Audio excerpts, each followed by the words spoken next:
Pasca banjir bandang yang melanda Aceh tahun 2025, warga desa Tanjung Ara, Kecamatan Tanah Jambo Aye harus menghadapi kenyataan pahit, yaitu rusaknya akses air bersih untuk kebutuhan sehari-hari.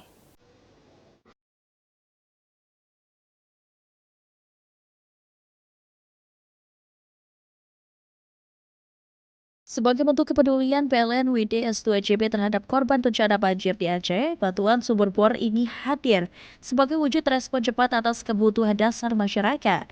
Bantuan ini merupakan hasil donasi tulus karyawan PLN WDS 2JB.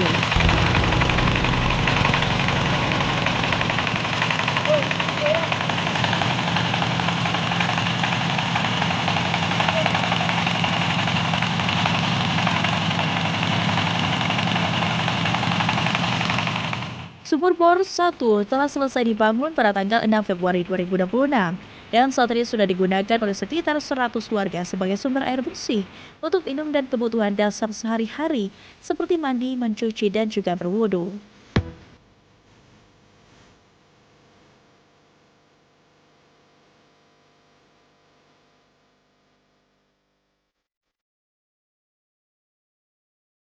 Bukan sekadar membangun sumur, tetapi menghadirkan kembali harapan, kesehatan, dan keberlanjutan hidup warga pasca bencana. Karena kepedulian kecil jika dilakukan bersama bisa memberi dampak besar.